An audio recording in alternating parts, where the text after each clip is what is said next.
Welcome to Warrior Commission Now, where we talk about practical ways to live your commission with God in your day to day, in your week to week, moment by moment. We feel that there is an amazing journey that you get to participate in with God as you partner with Him in this commission that He has for Yeah. us, each one of us. And in addition to the Great Commission, we all have a specific commission as to why we're here. And so we're talking about different aspects of what that practical application might look like for your life. And today our topic is about wrestling with God. And so we're gonna cover some things that we think are kind of fun to explore. And I'm Christine Caston, and And this I'm is. Sharon Rudolph.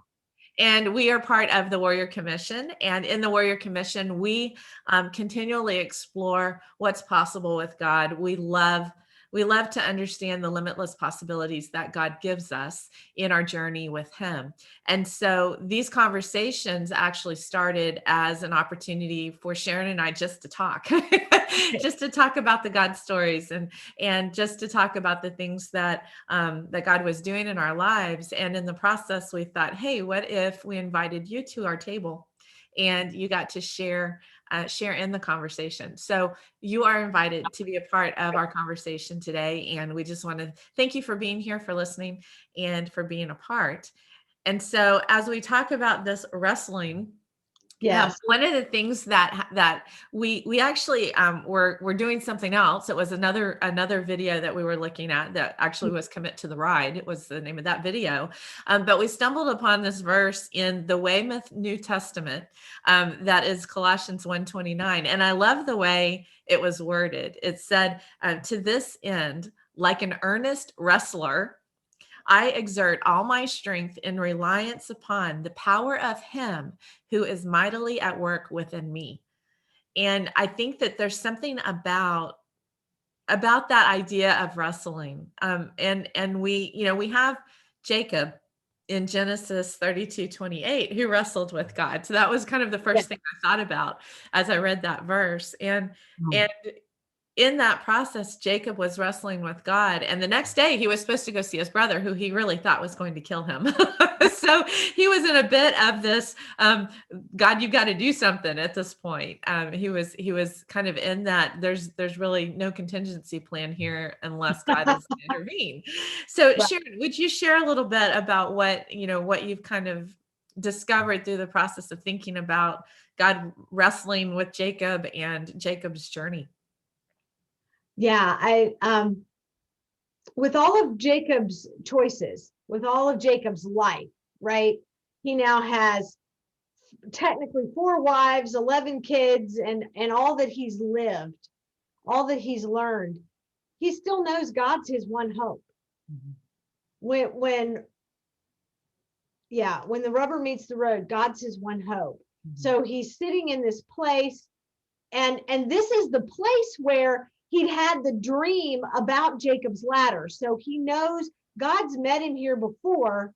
So he's meeting with God again all these years later. And and it doesn't say, did he know when he started wrestling that he was wrestling with God? Did he know? But they wrestled all night. Mhm. And the person, it says, what does, let me see. When the man saw that he had not prevailed against Jacob, he touched the socket of Jacob's hip, and the socket of Jacob's hip was dislocated. And then the man said, let me go, for the dawn is breaking. But Jacob still No. said, I will not let you go unless you bless me. Mhm. And I read those words, and what gripped my heart was, God is my only hope. I'm not letting go. Mhm. I am not letting go. And I know in my life, I have been in that place more than once where I'm like, God, you're it. I have nothing apart from you. Mhm. And I love Jacob's story because he understood that, he stuck with it. And it shows who God is in that circumstance when we stick with it. Mhm. Mhm. because the man could have made Jacob let go so he could walk away, but he didn't. Right. He didn't. I mean, if he could dislocate his hip, Yeah. he could Yeah. have done something Let's and think made through it. Jacob let go. But Yeah. he was waiting for Jacob to make a choice. Mhm.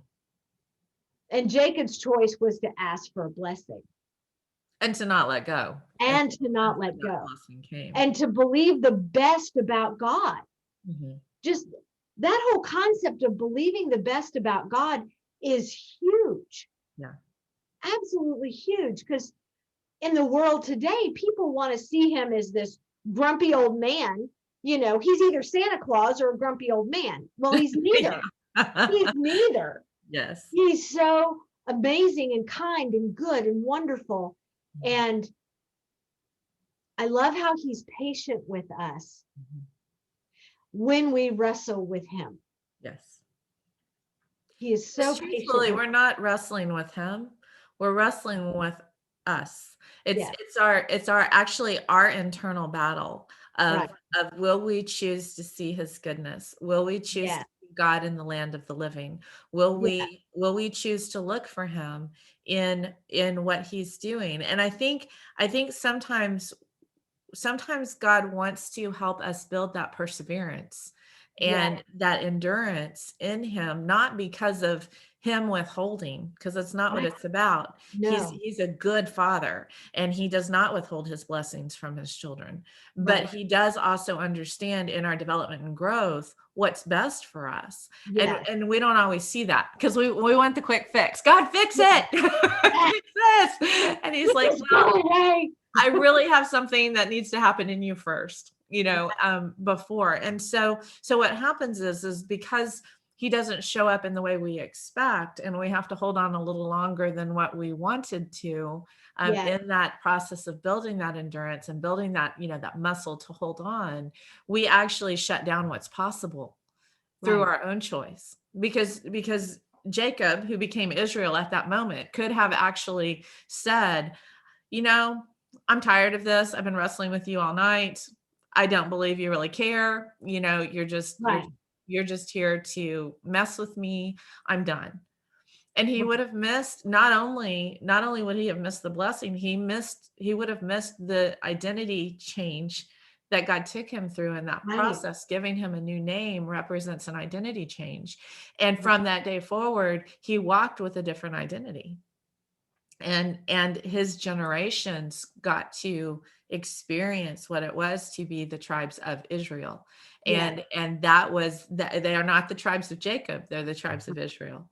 And so Jacob never ever shut down, and he held on for that blessing. And I think there's something really amazing in that wrestling that we do internally to Yes. really choose to be open to what God has and what's possible for him, for us through him in that moment. Um, because God's just building us. He's developing us, and it's for our best that he does Yeah. these things. Yes. And and he knows the end from the beginning, and he understands the what's possible, and he doesn't want us to miss the what's possible. Exactly. And yet that free will piece comes in. We get to choose. Mhm. We get to choose. And one of the things, and I knew this before. So we were talking about this. We looked up the verse about Jacob because we both love the Bible. And I totally forgot the man that Jacob was wrestling with wouldn't give Jacob his name. He Mhm. didn't tell Jacob his name. Mhm. And da, da, da, da, da. And so Jacob gave him a name. Jacob gave him a name, and he called him Peniel, and that word means I have seen God face to face, yet Mhm. my life has been spared. Mhm. And in my journey with God, there was a time when I was learning to connect with God in a deeper way, and someone said, well, how do you see him? And I'm like, I can't see God. If I see God, I'll die. Yeah. Yeah. And God started to bring in all the stories in the Old Testament and the New Testament where Moses, people, Gideon, Paul, yes, yes, John. people connected with God and they did not die. Mhm. So what if, and that was what God had with Adam and Eve. So Yes. what if in Christ, because of what Christ did for us, we're able to get back to that walk in the garden in the cool of the day and having a conversation and being face to face with God? Mhm. Totally transformed what was my religion to my friendship Yeah. with Jesus. Totally transformed that. And Jacob had that. And Right. it, and it, and for some of us, getting to that place from religion to friendship with Jesus can feel like a wrestle. Right. And we have things we have to let go of. We have to be willing to see the way God sees. Mhm. Well, and I But think it's the other worth it. thing too is there's a mindset that if I am to see God face to face, somehow I am not embracing his majesty or his sovereignty Right. or my place as not being him. You know what I Yeah. mean? You're not trying to be God in seeing him. No. But what I think has to shift in that is to understand, at least for me, the more I was able to know God through relationship with him, the stronger and deeper and more expansive that my relationship with him became, the more I appreciated the sovereignty and the majesty of God Yes. in a way that was I mind blowing and eye opening as to Yeah. his incredible love and his nature. And it was something that brought me into a greater sense of awe and wonder for who he is as God, but Yeah. also who he is in my life. Yeah. And through that process, I think that's kind of what we talk about when we say, Jacob couldn't dictate the blessing. He could have, Right. but he chose not to. He said, I'm just holding on till you bless me. He didn't know what the blessing was going to be. He was just Right. asking for a blessing, and I think that's kind of in the wrestling. I think that's the decision that we get the opportunity to face and say yes or no to, which is, God, I want the blessing, but I'm not going to dictate to you what that blessing needs to look like, because you know. And that's us submitting to the sovereignty and the majesty of God, trusting that the blessing he gives us is the one we need and is the one that he knows will bring us into a whole new revelation of who he is and his Right. sovereignty and majesty in the midst of the relationship we have with him. Yes. Yes. God is so good. He is very good. So, and sovereign and all powerful and. So, how about we leave you guys today with just pondering the blessings God's already given you Mhm.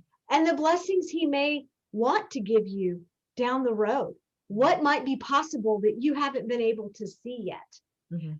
And is there anything he's asking you to wrestle with Mhm. to get to that place?